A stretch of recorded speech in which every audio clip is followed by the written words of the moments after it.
Assalamualaikum, halo teman-teman, kembali lagi di channel YouTube-nya Tiara. Nah, kali ini aku akan bahas materi terkait database, yaitu ada profile, ada tablespace, ada user, ada privilege, dan masih banyak lagi. Nah, sebelumnya kenalin dulu, nama aku Tiara Karunia Miranti, mahasiswi jurusan Sistem Informasi UPN Veteran Jawa Timur. Nah, video kali ini aku buat nyelesain tugas akhir mata kuliah aku, yaitu mata kuliah Administrasi Basis Data dengan dosen pengampu Ibu Siti Mukaromah Eskom Mkom. Nah, kalau gitu kita langsung aja ke materi. Yang pertama yaitu terkait pembuatan tablespace. Nah, di sini udah ada ketentuan yang dikasih. Jadi kita harus bikin tablespace sesuai ketentuan yang ada. Oke, kita langsung aja menuju ke command prompt tempat pembuatan tablespace-nya. Nah, di sini kita pakai SQL plus. Jadinya kita tulisin SQL plus nolog. Kalau udah, kita langsung aja connect dengan consist sysdba. Nah, kalau udah enter passwordnya, masukin password. Kalau udah connect, kita langsung aja ke pembuatan tablespace. Di sini kita bikin tablespace dengan nama tbsp dan nama npm dan npm. npm aku itu 180.820.114.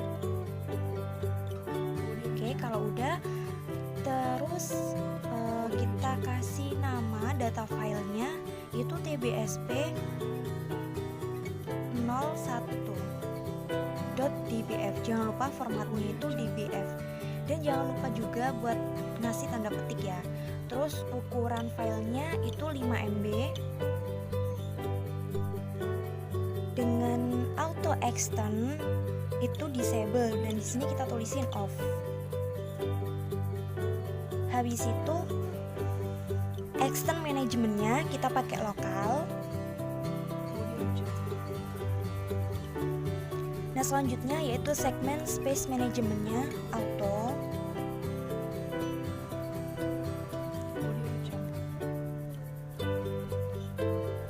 Habis itu enable loggingnya no, makanya kita tulisin no logging, dan tipenya permanen.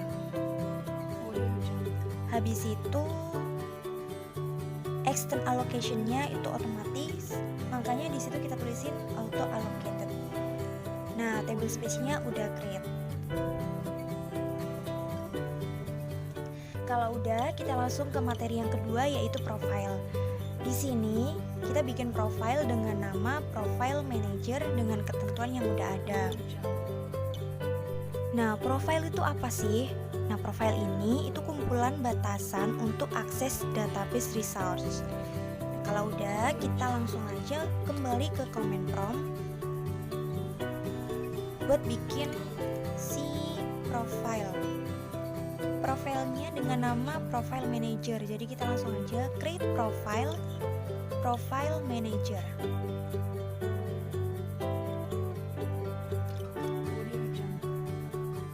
Dengan ketentuan CPU per sessionnya itu 10.000, dan ini tuh satuannya detik ya, jadinya 10.000 detik. Habis itu ada session per user. Itu banyaknya session yang bisa dilakukan pada waktu yang bersamaan untuk masing-masing user. Itu ada 2. Nah, untuk connect time itu atau lama waktu connect dalam hitungan menit itu 480. Idle time-nya atau periode tunggunya itu 500. Habis itu ada password lifetime atau jangka waktu yang diberikan kepada password. Ini dalam hitungan hari ya. Habis itu ada password grace time atau jangka waktu yang diberikan user untuk merubah password, itu sebanyak 10 kali. Habis itu ada yang namanya password reuse time atau jangka waktu password yang bisa digunakan lagi dalam hitungan hari. Terus ada password reuse max atau jumlah maksimal password yang dapat digunakan kembali. Nah, di sini jumlahnya itu unlimited atau tidak terbatas. terbatas. Jadi passwordnya bisa dipakai berulang kali tanpa ada batasan. Dan ada failed login attempts atau banyaknya kesempatan login sebelum user account di lock. Itu ada 3 kali. Dan habis itu yang terakhir ada yang namanya password verify function.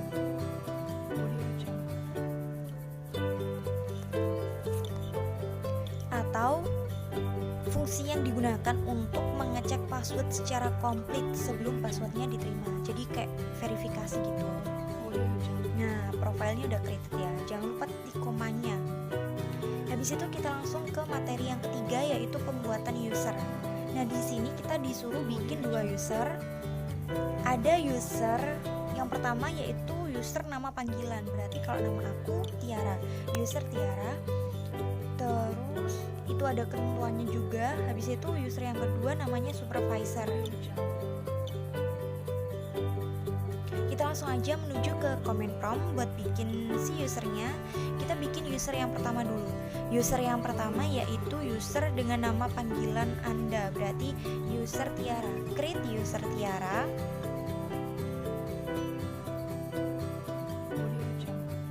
Kita kasih password. Passwordnya itu npm. Jadi kalau aku 180820114 itu npm aku.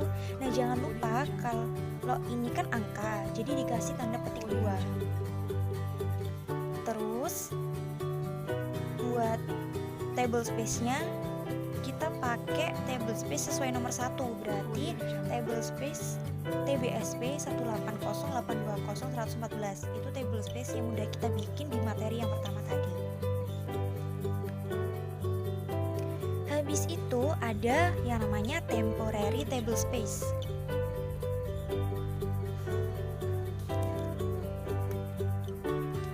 Kita pakainya temp. Terus kita kasih batasan kuota si user Tiara di TBSP 180820114 itu sebanyak 10 MB. Jadi kalau melebihi kuota itu udah nggak bisa dipakai lagi. Habis itu ada profile. Profilnya kita pakai default ya. Default. Oke. Jangan lupa titik komanya dan user create. Oke, kalau udah create, kita bikin user yang kedua yaitu user supervisor.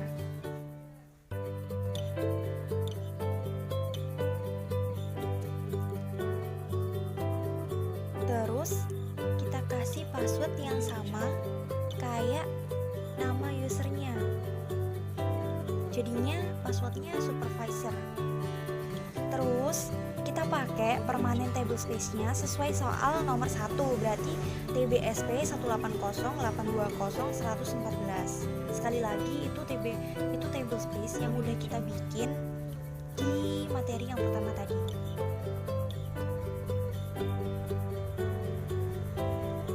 Oke, untuk temporary table space-nya itu temp. Dan kita kasih batasan kuota buat si user supervisor di TBSP 180820114 itu sebanyak 10 MB. Nah, bedanya user ini dengan user yang tadi itu di profilnya. Di sini kita pakai profile manager. Kalau yang tadi kan default. Nah, ini profile manager. Oke, user create. Kita masuk ke materi yang keempat, yaitu tentang pembuatan role. Di sini ada 2 role yang harus kita buat. Yang pertama yaitu role dengan nama HR clerk dengan aturannya yaitu bisa select dan update pada tabel employee milik user HR. Dan yang kedua yaitu role HR manager dengan ketentuannya yang udah ditulisin. Oke, kita langsung aja ke command prompt. Kita langsung buat role-nya. Role yang pertama yaitu kita langsung aja create role HR clerk. Di sini tadi ketentuannya atau privilege-nya itu bisa select dan update ke tabel employee ya. Jadi setelah role-nya create, kita langsung aja kasih privilege. Privilege-nya yaitu select sama update di tabel employees milik user HR. Jadi nulisnya on hr.employees karena employees ini miliknya si HR. Terus dikasih role HR clerk. Kasih role HR clerk ke user Tiara. Oke, grant-nya sukses ya. Atau kasih privilege-nya sukses. Terus kita create role yang kedua yaitu role HR manager. Setelah itu, role HR manager kita kasih privilege agar bisa insert sama delete di tabel employees milik user HR, yaitu grant insert delete on tabel. Jangan lupa karena ini employees milik HR, jadi hr.employees. Terus kita kasih role-nya ke HR manager. Ya udah, kalau udah kita kasih privilege tambahan yaitu kasih si HR clerk ke HR manager. Jadinya grant HR clerk to HR manager.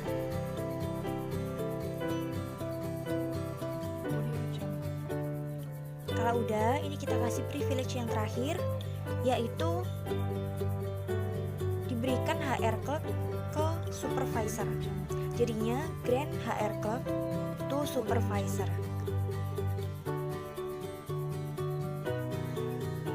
Oke, grant sukses. Kita langsung ke soal atau ke materi yang kelima yaitu pemberian privilege atau pemberian hak akses. Nah, privilege ini ditujukan buat kita ngasih hak akses untuk semua user yang udah kita buat di materi yang ketiga tadi dengan ketentuan yang udah ditulisin. Nah, kita langsung masuk aja ke comment prompt buat ngasih privilege user yang udah kita buat tadi. Kita langsung aja kasih privilege-nya. Di sini privilege itu ada dua macam ya. Jadi ada sistem privilege, ada object privilege. Yang pertama kita bikin yang sistem privilege dulu.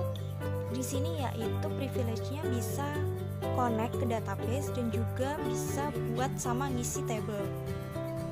Jadinya create session sama create table. Kenapa cuma create table? Karena kalau misal kita udah bisa buat, pasti juga bisa ngisi. Kita langsung aja ke privilege yang kedua yaitu bisa melihat sama mengubah table di employees sama regions miliknya HR. Yang pertama ini kita yang di HR employees dulu, jadinya hr.employees ya, jangan lupa karena ini employees sama regions miliknya si HR.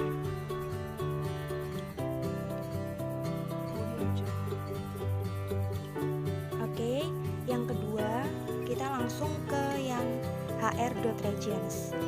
Sama kayak yang tadi, select update on hr.regions.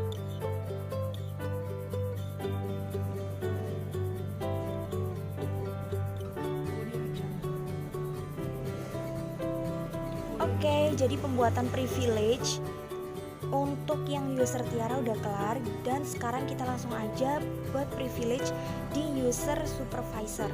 Hampir sama persis kayak yang user Tiara tadi.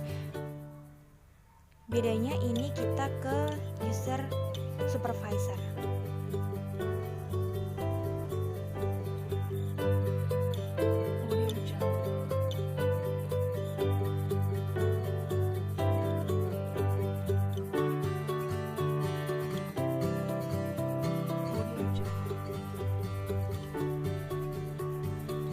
Ini kita kasih privilege yang kedua yaitu bisa melihat sama ngubah tabel employees sama regions miliknya si HR. Jangan lupa hr.employees karena employees sama regions itu miliknya user HR.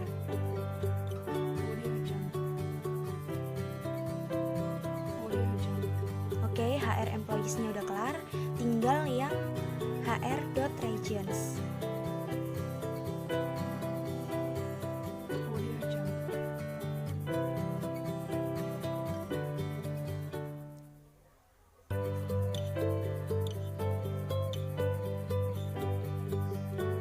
Oke, udah done dua-duanya.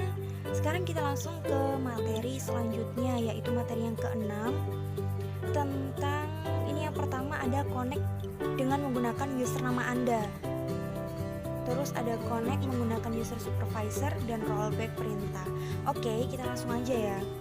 Ini perintahnya disuruh buka CMD baru. Jadi ini udah CMD baru ya, warnanya udah aku ganti warna biru juga biar bisa bedain sama yang tadi. Kita langsung masuk aja. Udah aku sambungin juga sama consistnya. Sekarang kita masuk ke Tiara. Jangan lupa passwordnya tadi npm.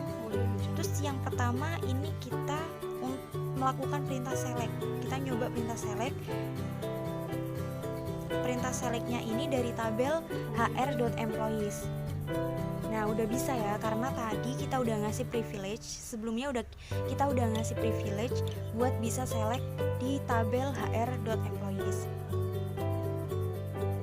Udah, setelah itu kita ke poin kedua, yaitu connect dengan user supervisor. Jadi supervisor, terus passwordnya dimasukin supervisor. Udah, kalau udah connect kita coba. Di sini disuruh delete tabel dari hr.employees. Kita coba ya yang dengan employee ID-nya 145. Ini buat coba aja ya. Nah, ini error. Nah, error at line-nya ini keterangannya yaitu insufficient privilege. Jadi kita tadi kan nggak ngasih privilege buat delete. Jadinya di sini tuh kita nggak bisa delete karena tadi kita belum ngasih privilege. Gitu ya. Jadi ini bukan error karena apa atau apa. Ini tuh errornya karena emang kita nggak ngasih privilege buat delete di tabel hr.employees. Oke, kalau gitu kita langsung aja ke soal selanjutnya, yaitu soal yang nomor 7. Membuat tabel di user supervisor. Ini kita bikin tabel yang serupa dengan tabel employees miliknya HR. Nah, di sini biar gampang, kita nggak mungkin dong ngetik satu-satu. Jadinya di sini ada cara cepatnya, yaitu dengan cara kita langsung ya create table. Kita kasih nama new employee. Kita kasih S. S ini gunanya buat bikin tabel yang serupa dengan, nah ini kita masukin fungsinya, yaitu select all from hr.employees. Kita kasih where 1 sama dengan 2.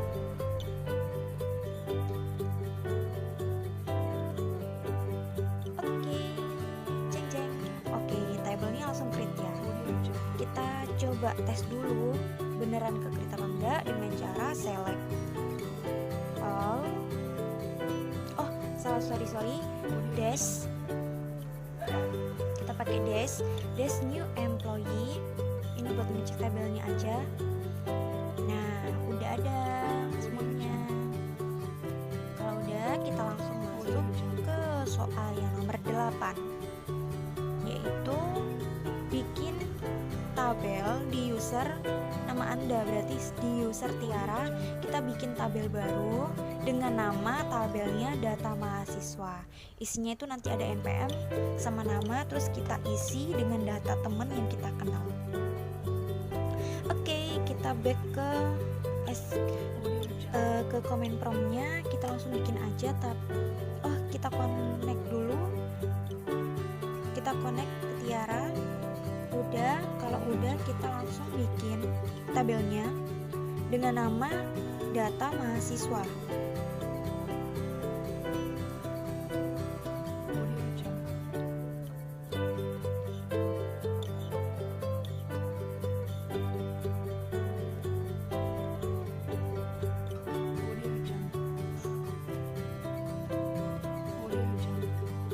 Terus di data mahasiswa ini ada npm sama nama. Kita pakai varchar aja ya.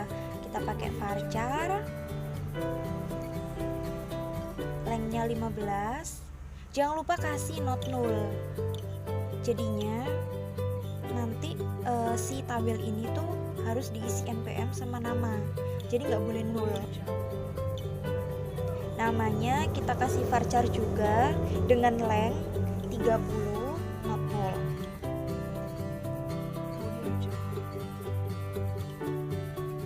Jangan lupa primary key-nya kita pakai npm, dikasih kurung ya.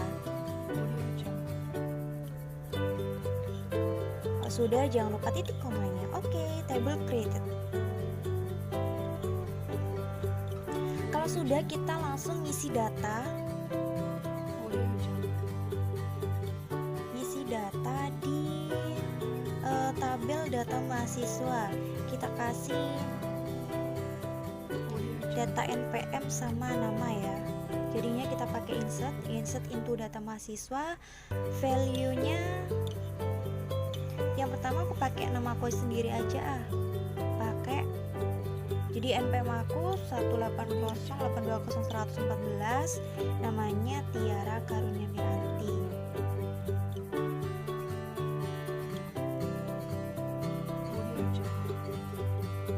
Jangan lupa pas waktu ngisi value itu dikasih tanda petik 1.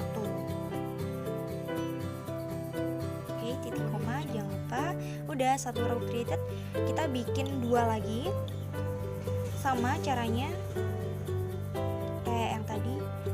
Biar gampang kita langsung ngambil aja yang tadi ya. Tinggal ganti value-nya. Ini npm-nya pakai npm 12. Ini temen aku namanya Dia Fatmawati.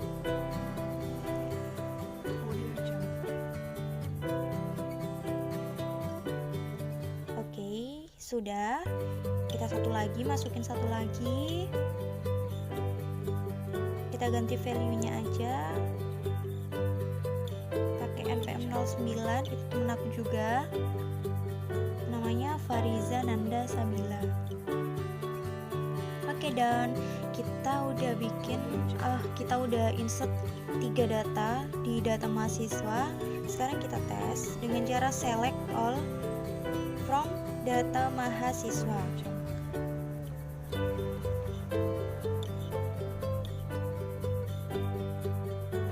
Tuh kan, udah ada datanya lengkap. Oke deh, dan oke, kita langsung masuk ke materi selanjutnya, yaitu materi terkait monitoring and resolving loop conflict.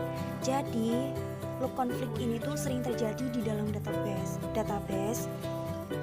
ketika sesi yang mencoba mengakses baris atau tabel itu dikunci sama sesi lain. Nah, di sini kita pakai 3 pengguna ya, 3 pengguna. Pengguna yang pertama yaitu pengguna merah muda, jadi comment prompt-nya nanti aku warnain sama merah muda. Terus pengguna kedua itu abu-abu, dan pengguna ketiga yaitu kuning. Biar kita bisa bedain tiap penggunanya. Oke, kita langsung aja. Ini pengguna yang pertama. Ini langsung kita coba. Pengguna pertama akan melakukan update pada tabel mahasiswa. Jadi itu perintah update kayak biasanya. Nah, setelah update berhasil, pasti kan ada tulisan 1 row updated. Itu buat ngasih tahu kalau update-nya itu berhasil. Oke, kita coba buka buat pengguna yang kedua, yaitu pengguna yang warnanya abu-abu. Ini kita melakukan perintah yang sama kayak yang tadi, yaitu perintah update pada tabel mahasiswa dengan npm itu sama kayak sebelumnya, yaitu npm 009. Namun di situ hasilnya pengguna 2 ini nggak ada tulisan 1 row update kayak yang tadi. Nah, itu kenapa? Karena pengguna 1 itu telah melakukan locking atau penguncian pada tabel mahasiswa dengan npm 009, sehingga pengguna 2 tidak dapat melakukan perintah update pada tabel mahasiswa dengan ID yang sama. Ini pengaruhnya karena ID mereka itu sama-sama 009, sama-sama npm 009. Dengan kata lain, locking atau pengunciannya tidak mengizinkan user lain untuk melakukan perubahan data pada npm 009. Oke, karena ada kejadian atau ada konflik kayak gitu, kita mau coba benerin. Kita balik lagi ke pengguna pertama yang warna pink. Kita melakukan perintah commit atau rollback, terserah, bisa commit atau bisa juga rollback pada pengguna 1, biar pengguna 2 itu bisa melaksanakan perintah update pada tabel mahasiswa dengan NPM 009. Nah, commit atau rollback ini ditujukan untuk mengakhiri transaksi yang secara tidak langsung juga akan membuka penguncian yang telah dilakukan sebelumnya. Jadi tadi kan udah kekunci, kita buka kunciannya itu dengan commit atau rollback. Oke. Kalau udah, kita cek di pengguna yang kedua atau pengguna yang warna abu-abu tadi. Tuh kan, udah langsung otomatis one row updated, itu udah langsung otomatis ada karena emang di sini tuh sistemnya perintahnya itu diproses berdasarkan antrian. Jadi kan antriannya tadi yang pink duluan, jadinya yang abu-abu ini nunggu. Nah, sekarang kalau udah selesai proses nunggunya, pasti langsung otomatis diproses, jadi ada tulisan one row updated. Kita cek lagi ke pengguna yang ketiga, yaitu pengguna yang warna kuning. Kita lakuin perintah yang sama kayak yang tadi, yaitu perintah update pada tabel mahasiswa dengan NPM 009. Coba lihat prosesnya yang tadi, prosesnya yang terjadi itu sama persis kayak yang sebelumnya, yaitu pengguna yang ketiga ini tidak dapat hasil dari perintah yang telah dilakukan karena si pengguna kedua sudah melakukan locking atau penguncian pada tabel mahasiswa dengan NPM 009. Dengan kata lain, lockingnya ini udah terjadi di pengguna yang kedua. Nah, buat benerin, kita lakuin yang sama kayak yang tadi, yaitu melakukan perintah commit atau rollback agar pengguna yang ketiga ini dapat melaksanakan perintah update pada tabel mahasiswa dengan NPM 009. Tujuannya juga untuk mengakhiri transaksi agar membuka penguncian yang telah dilakukan di pengguna yang kedua tadi.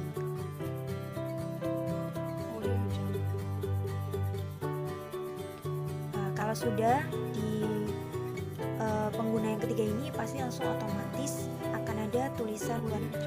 Oke, terima kasih buat teman-teman semuanya yang udah stay tune nontonin video ini sampai kelar, dan semoga materi yang aku sampaikan itu bermanfaat buat teman-teman semuanya.